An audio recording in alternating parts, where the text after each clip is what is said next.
Hello, my name is Colin Bahula. I am an independent journalist, and today I'm here with Mayor Timothy Nugent. Thank you for being here.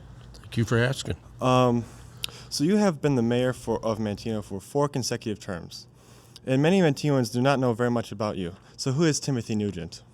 Well, I grew up in the community. I grew up on a farm about 3 or 4 miles west of Manteno. Went to school here in town at a school that no longer exists. It's a place called Our Lady Academy. It was a Catholic school that was here in Manteno.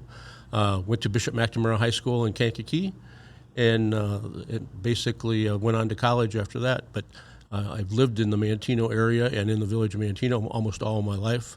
I did live down in Kankakee for about 8 years when I served as the chief of police there, but other than that, I've been a Manteno area resident my entire life.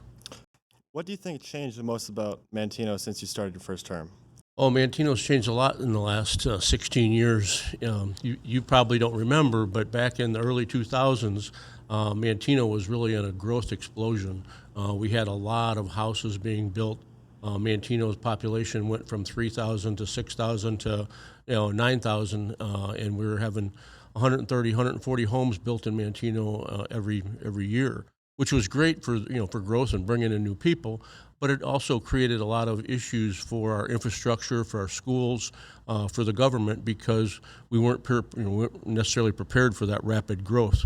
So when I first got elected, that was one of the things that we had to address, was to try to prepare Manteno for the growth that had occurred and that would hopefully continue to occur. What do you see as your biggest accomplishment as mayor?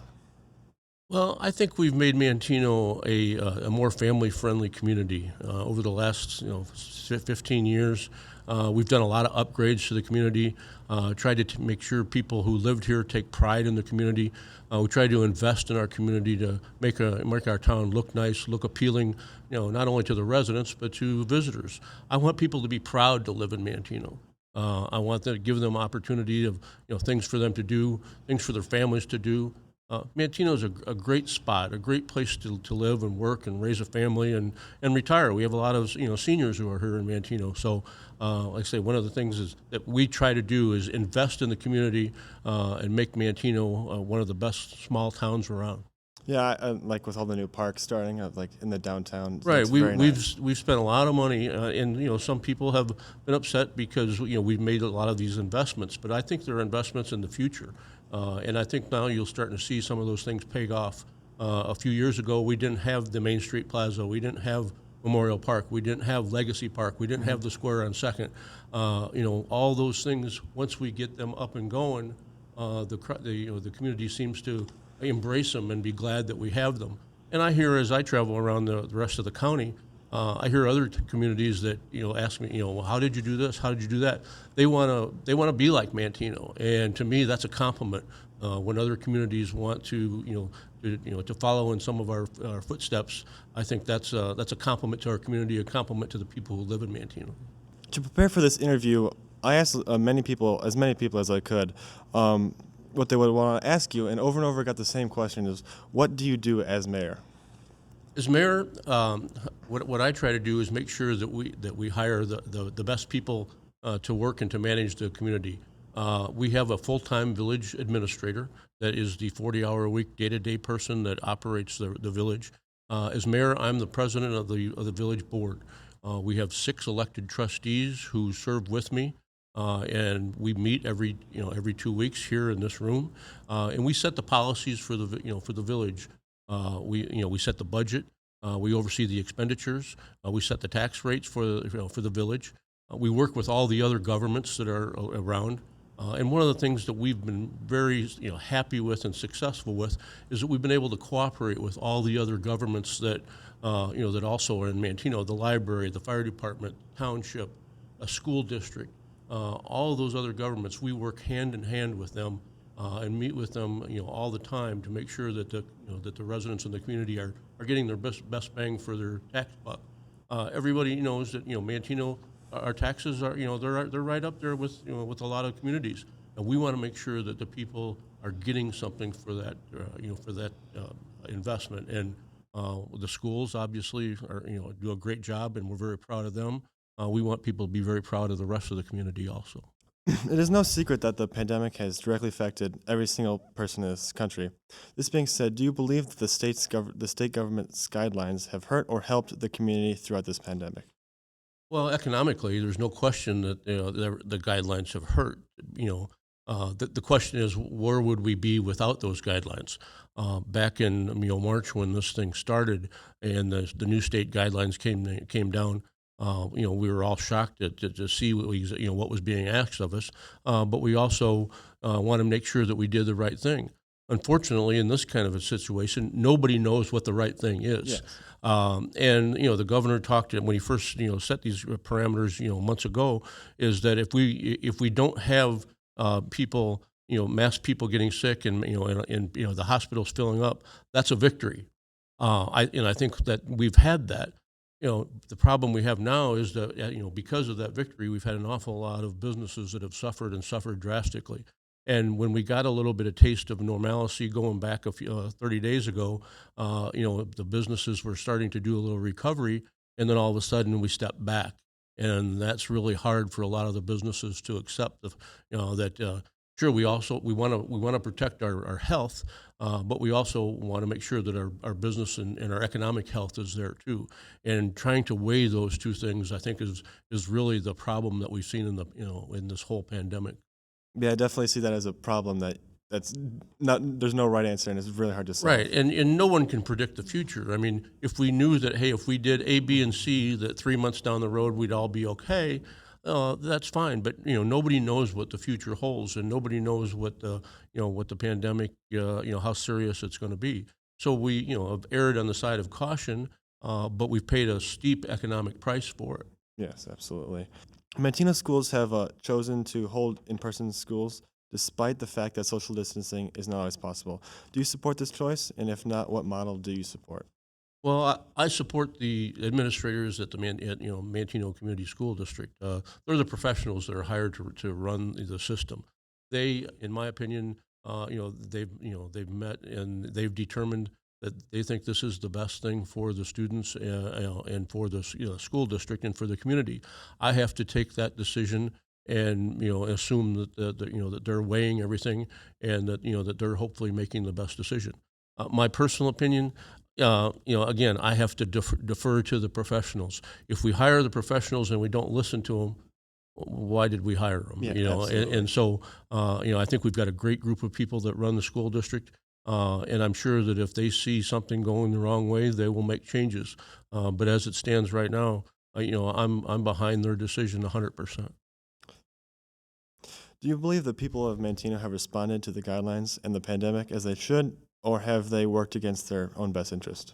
Well, I think people have responded to the guidelines to the best of their ability. There's, unfortunately, a lot of the guidelines have become somewhat political, and that's unfortunate because this is the pandemic is not political. Yes. It doesn't care Yeah. what political party you belong to or don't belong to.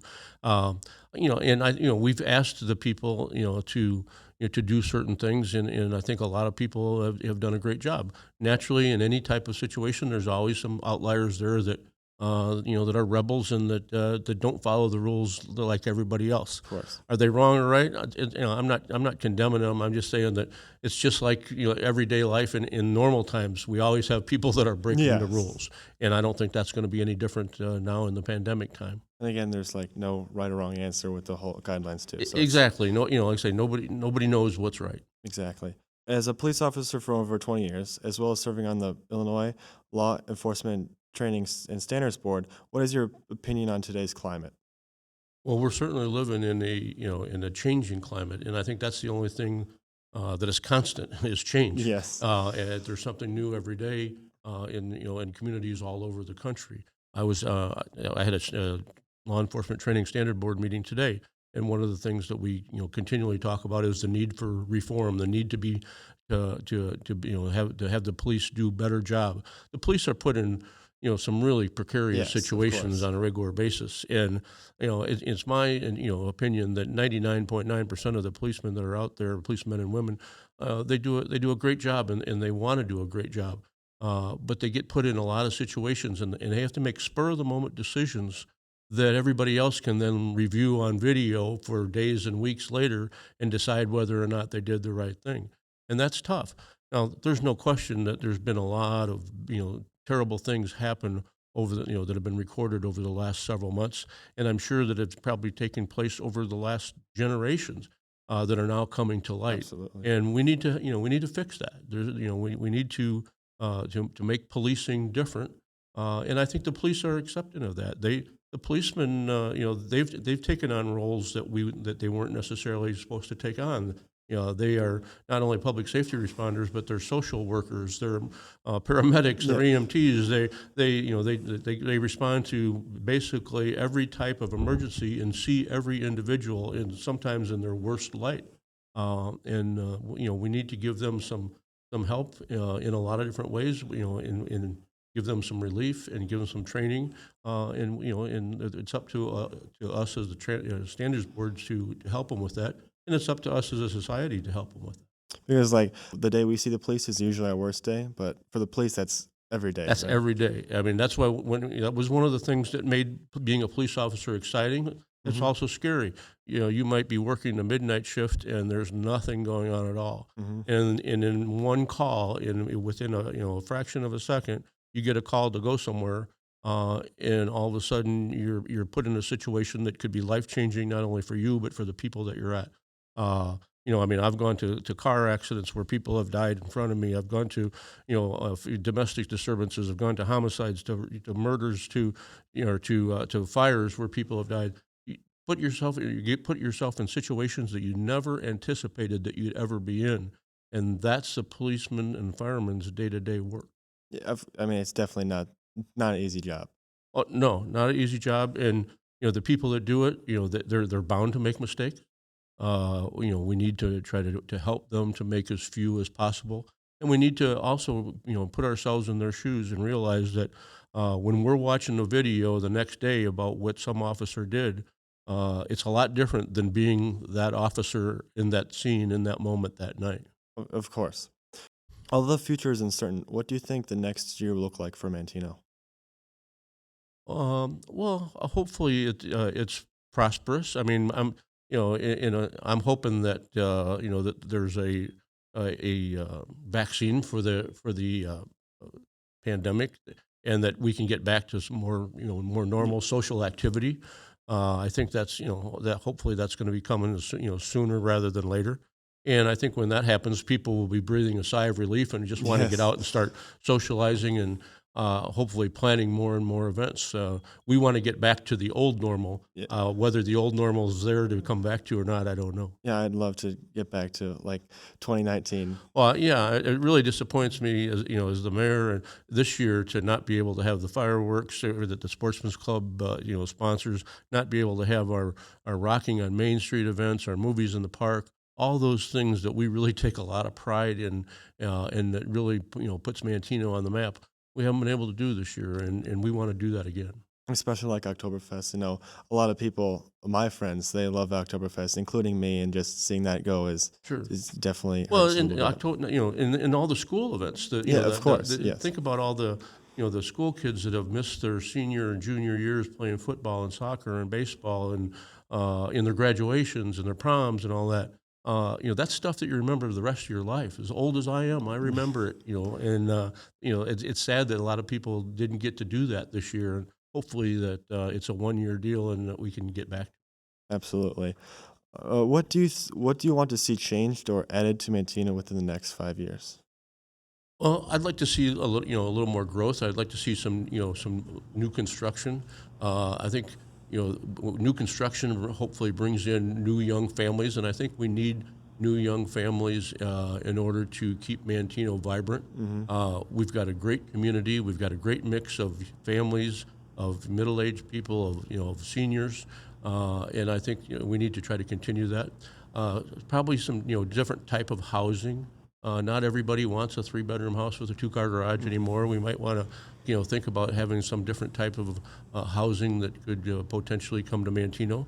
Love to see some more businesses, some more restaurants, more things to fill up the downtown and have more activities. The village board is going to be working on trying to put a few more amenities into the square on Second, into some of our other parks. So we want to make Manteno, a great spot to live and grow up, but also a nice destination. So when you have your family and friends come here or come back here later on, that they're proud, you're proud to have them come to Manteno, and they look forward to being here. Almost make Manteno more Manteno.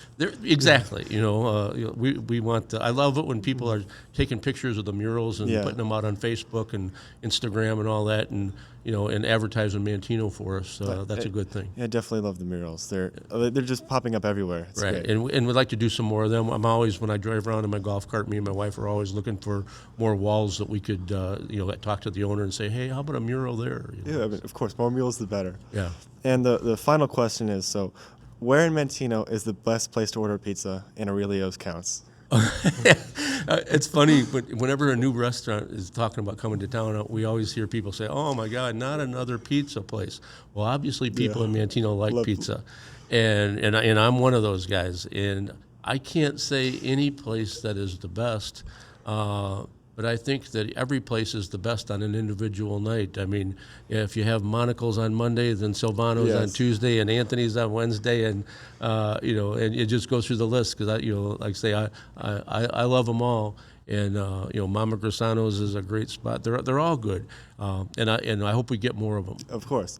And there's the saying of Pizza Hut is you can't out pizza the Hut. But I think we as Mantenoans, we actually out pizza the Hut. Yeah, we do have a lot of them, and like I say, it's funny that people talk about that, but obviously they wouldn't be opening up here if they weren't able to make a dollar or make it work. And so we've got a lot of people that in town that like pizza, and hey, those are my kind of people. Yeah, mine too. Thank you for being here again. I appreciate it. And Thanks for the opportunity. That is all the questions I have. Okay. Thank you.